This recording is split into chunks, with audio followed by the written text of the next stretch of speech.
बात करिए संत सत्ता અને સંગ્રામની।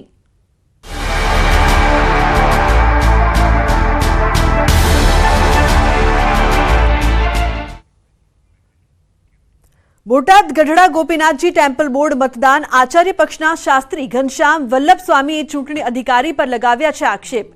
ગ્રસ્ત વિભાગના મતદાનમાં સાધુની એન્ટ્રી ન હોવા છતાં દેવ પક્ષના સાધુ અંદર પ્રચાર કરી રહ્યા છે।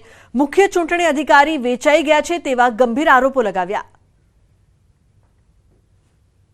ગ્રહસ્થ વિભાગનું મતદાન લક્ષ્મીવાડી ખાતે રાખવામાં આવ્યું છે, પરંતુ જ્યાં સાધુઓની કોઈ એન્ટ્રી ન હોવી જોઈએ છતાં પણ ચૂંટણી અધિકારીશ્રીનું એકતરફી વલણ અને વર્તન અધિકારીશ્રીઓ એકતરફી ચાલી અને સાધુઓ હાલમાં અત્યારે દેવપક્ષનો પ્રચાર હરિજીવન શાસ્ત્રી અને એના જે મળતિયાઓ છે એ ચૂંટણીના બૂથ સુધી જઈ અને દેવપક્ષનો પ્રચાર કરી રહ્યા છે।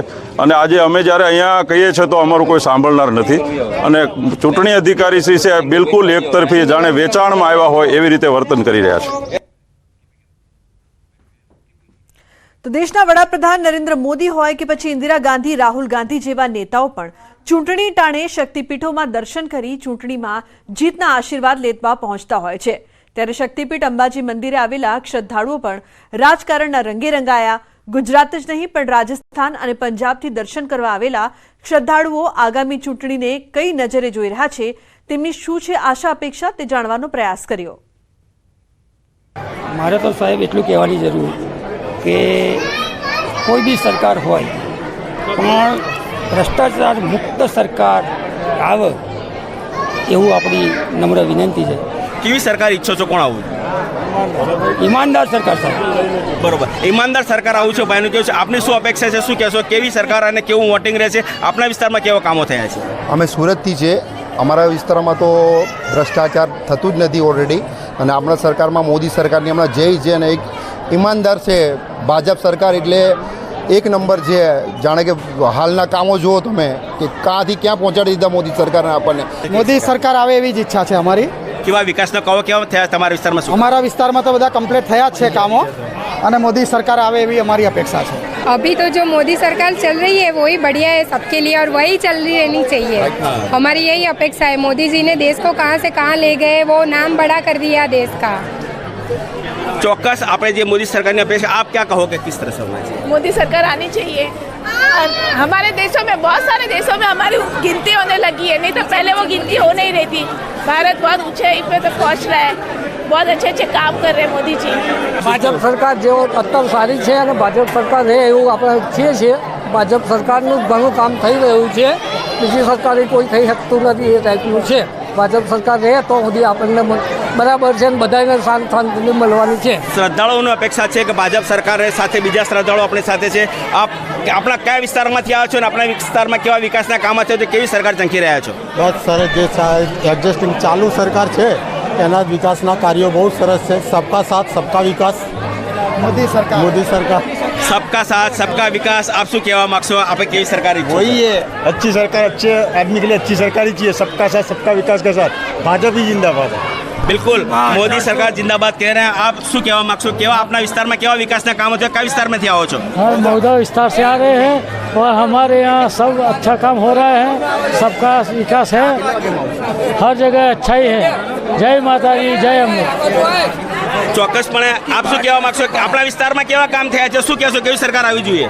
બસ અમારા વિસ્તારમાં અને ઓલ ઓવર આપણા ઇન્ડિયામાં ભાજપે જે આગળ આપણા વિકાસ કર્યો છે, બધું ચેન્જિંગ કર્યું છે અને બહુ સારી રીતે બધું પ્રોગ્રેસ છે। એટલે આપણે તો અબકી બાર મોદી સરકાર, બોલો અંબે ભાજપ જ આવી જોઈએ, ભાજપ। મોદી સરકાર જિંદાબાદ। આપણા વિસ્તારમાં કેવા વિકાસના કામ અમારા વિકાસ સારા થાય છે આખા અમદાવાદના બધે। એમ હવે કેવા વિકાસની વધુ કેવા વિકાસની ઈચ્છા એ તો થશે એટલે બીજા વિકાસ થવાના જ છે ને। ચોક્કસપણે અંબાજી આવેલા જે શ્રદ્ધાળુઓ છે, ઠેક ઠેકાણેથી પંજાબથી, રાજસ્થાનથી, ગુજરાત વિસ્તારમાંથી આવેલા શ્રદ્ધાળુઓ છે, એ જે સરકાર સારું કામ કરે, જે વિકાસ કરે તેવી સરકારની અપેક્ષાઓ આ લોકો રાખી રહ્યા છે। મહેન્દ્ર અગ્રવાલ, ન્યૂઝ 18 ગુજરાતી, અંબાજી।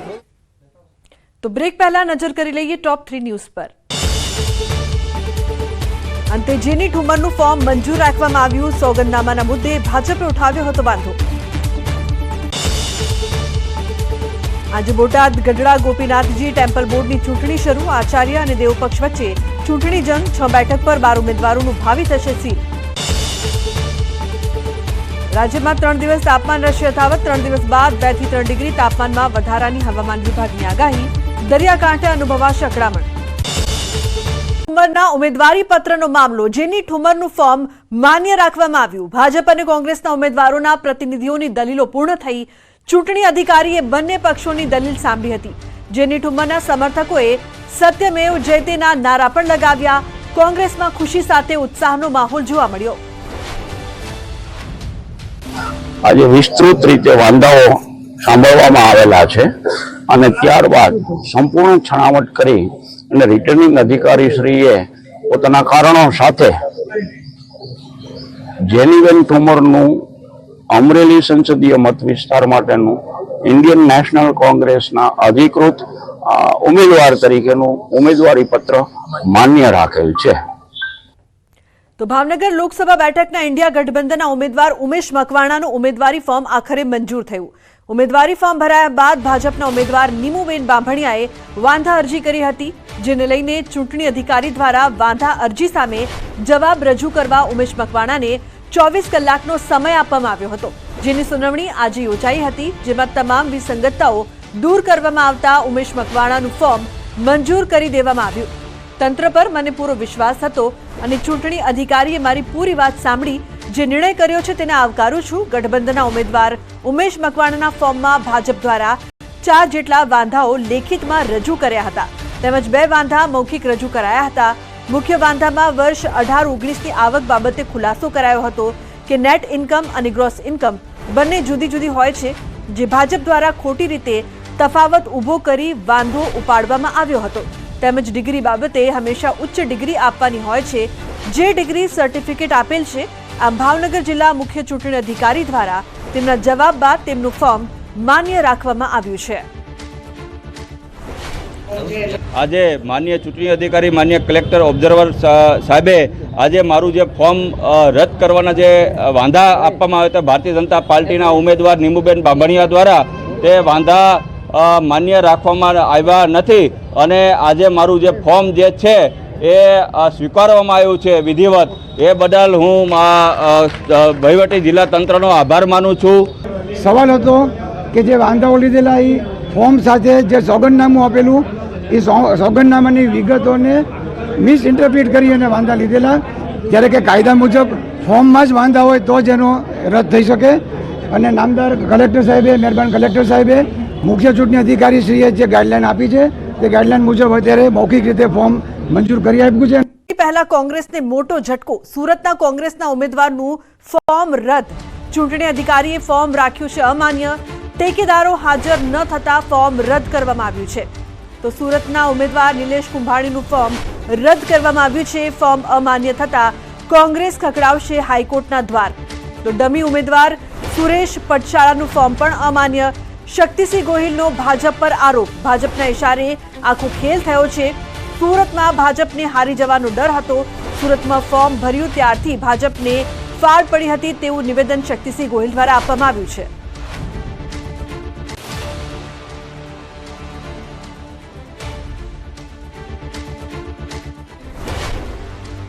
સત્તાની ગુલામીમાં જે હુકમ કરે છે એ હાઈકોર્ટમાં મનાઈ હુકમ અમે આવતીકાલે વિગડોર સાંજ સુધીમાં નહીં લઈ શકીએ. એ કારણથી આ ઇલેક્શન કમિશનર માનનીય આ ઓર્ડરને લેખિત સ્વરૂપે ડિક્લેર કરવામાં વિલંબ કરી રહ્યા છે. કોંગ્રેસ પાર્ટી ગુજરાત હાઈકોર્ટમાં તાકીદે ઇલેક્શન કમિશનર સામે ઇન્ક્વાયરી માંગશે, સ્ટે ઓર્ડર માંગશે સુરત લોકસભાના ચૂંટણી સામે. અને ભાજપના ઉમેદવાર જેનું ફોર્મ મંજૂર કર્યું છે એમણે એફિડેવિટનો વાંધો આપ્યો છે, એમની સામે ફોર્જરીના કેસ કોંગ્રેસ પાર્ટી તરફથી કરવામાં આવશે. આજના ચકાસણીના સમય દરમિયાન અમે જે વાંધા અરજી આપી હતી ફોર્મ નંબર 7 અને 9 નિલેશભાઈ કુંભાણીની અને ડમી તરીકે સુરેશભાઈ પડસાળા ફોર્મ નંબર 14, આજે બંને પક્ષની દલીલ થતાં જે નિર્ણય આવ્યો છે 7, 8, 9 એ ફોર્મ અમાન્ય થયા છે અને 14 નંબરનું ફોર્મ પણ અમાન્ય છે, એટલે બંને ફોર્મ રદ થયા છે. એટલે આપણે માહિતી આપી એ નિલેશભાઈ કુંભાણી અને 14 નંબરનું ફોર્મ છે તે સુરેશભાઈ પડસાળ જે ડમી છે. આક્ષેપ થાય છે કે ખરીદી લેવામાં આવ્યા. નહીં એવું કંઈ નથી. હું મુકેશભાઈ દલાલ ભારતીય જનતા પાર્ટીના ઉમેદવારનો ચૂંટણી એજન્ટ છું અને ચકાસણી દરમિયાન હું હાજર હતો. અમે ઘણા બીજા પણ ફોર્મમાં અમે પણ વાંધો લીધો હતો, એવી રીતે આના ફોર્મમાં પણ વાંધો લીધો હતો. અંતરે આજે હિયરિંગ થતા આ બંને ફોર્મ આ બાબતે મેં આપને સ્પષ્ટતા કરી છે. આજે ચૂંટણી કમિશનર તરીકે અહીંયા જે અધિકારી હતા કલેક્ટર સાહેબ એને બંને ફોર્મ અમાન્ય ગણ્યા છે. સુરતના ઉમેદવાર અમારા નિલેશભાઈ કુંભાણી યુવાન જીતી જશે આ ડર લાગ્યો, એટલે એમને ખરીદવાનું, એમને ડરાવવાનું કામ શરૂ થયું. એમણે સુરતમાં આજે જ ઇન્ટરવ્યુ આપ્યો કે પહેલું પ્રેશર એમના ઉપર હતું, માંગો તે રકમ, અને સામાજિક રીતે પણ જ્યાંથી દબાણ લવાય ત્યાં સુધી લાવ્યા. મને પોતે એમણે આજના ઇન્ટરવ્યુમાં પણ નિલેશભાઈએ કહ્યું છે કે મેં અમારા પ્રદેશના નેતાને પણ કહ્યું કે સાહેબ મારા ઉપર આ દબાણ છે, અને મને કહ્યું હતું અને મને કહ્યું કે જે કંઈક લાલચ કે લોભ કે દબાણને હું વશ નહીં થાઉં, હું લડીશ. જ્યારે એમ લાગ્યું કે ઉમેદવાર લડશે એટલે પછી એમના ટેકેદારો શામ દામ દંડ ભેદ એનાથી નીચે ઉતરીને કે જેને લોકશાહીમાં ગ્રાહ્ય ન રાખી શકાય એ પ્રકારના હથકંડાઓ શરૂ કર્યા. જો એને સામે જે માણસો હાજર થયા છે એની વાત માનવી હોય તો અમને એને ક્રોસ એક્ઝામિનેશન કરવાની તક આપવી પડે. અને જે આ 4 વ્યક્તિઓ અપહૃત છે, પોલીસમાં ફરિયાદ આપી છે, એમણે પોતે પણ કાલે પોલીસ કમિશનરને જાણ કરવાનો પ્રયત્ન કર્યો હતો. તેમ છતાં આ લોકોનું અપહરણ થયું છે, નથી થયું, અમારી વાત સાચી છે ખોટી છે, કમ્પ્લેન આપી છે વાત સાચી છે ખોટી છે, એની કોઈ પણ ચર્ચા કર્યા વગર સાવ ખોટો તદ્દન વાહિયત ઓર્ડર કરવામાં આવ્યો છે. સાહેબ હવે આગળ કઈ રીતે હવે પ્રોસેસ રહેશે આપણા તરફથી? આગળ તરફથી અમારી જો પ્રોસેસ છે, અમારી સિસ્ટમ પ્રમાણે આ ઓર્ડર અત્યારે અમે દિલ્હી મોકલી આપ્યો છે. અમારી દિલ્હીની જે લીગલ ટીમ છે એ લોકો નક્કી કરશે કે હાઈકોર્ટ આવવું કે સુપ્રીમ કોર્ટ જવું. સાહેબ શું વાંધો કાઢ્યો છે ફોર્મ રદ કરવા માટે? ચાહે વાંધો એકમાત્ર કે આ 4 જે ઠેકેદારો છે એ ઇલેક્શન ઓફિસર સામે હાજર થયા છે અને સોગંદ ઉપર જાહેર કર્યું છે કે આ સહી અમારી નથી, એટલે એ વાંધો માન્ય રાખી અને અમારા ફોન રદ કર્યા છે. ગઈકાલે ઠેકેદારને લઈને આવેલા અને કોણ લઈને આવેલું, કેમ આવેલું, બધા ભેગા થઈને કેમ આવેલા, એક જ જગ્યાએ ટાઈપ થાય, એક જ જગ્યાએથી સ્ટેમ્પ પેપર વેચાતા લેવાય, એક જ નોટરીને ત્યાં 4 ભેગા થાય અને ભેગા મળીને કલેક્ટર સાહેબને પાસે આવીને કહી જાય કે અમે સહી નથી કરી. અમે સાહેબને કહ્યું કે વાંધા અરજી જે છે એમનું એફિડેવિટ છે એમાં સહી કરી છે તે, અને અમે અમારી ઉમેદવારી પત્રકમાં જે સહી છે બે ટેલી કરી લો. તમે એવિડન્સ એક્ટની સેક્શન 73 કહે છે કે જજ સાહેબ પોતે હેન્ડરાઇટિંગ એક્સપર્ટની જેમ વેરીફાઈ કરી શકે છે, કેમ ન કર્યું? ઇલેક્શન કમિશન ઓફ ઇન્ડિયાની હેન્ડબુક છે એની અંદર સ્પષ્ટ લખ્યું છે કે પ્રિઝમ્પશન જે થાય તે કેન્ડિડેટની ફેવરમાં થવું જોઈએ. અહીંયા પ્રિઝમ્પશન જે છે એ રિબર્ટ કરી દેવામાં આવે. શું મતલબ છે? તો નિલેશ કુંભાણીના ફોર્મ રદ થવા પર કોંગ્રેસની લીગલ ટીમ હાઈકોર્ટના શરણે. કોંગ્રેસ લીગલ ટીમના એડવોકેટ BA માંગુકિયા અમદાવાદ આવવા માટે રવાના. ગુજરાત હાઈકોર્ટમાં ઇલેક્શન પિટિશન દાખલ કરશે. ઇલેક્શન પિટિશન કરવા ડ્રાફ્ટ પણ તૈયાર કરવામાં આવ્યો છે. હાઈકોર્ટ સમક્ષ તાત્કાલિક સુનાવણીની માંગ કરવામાં આવશે.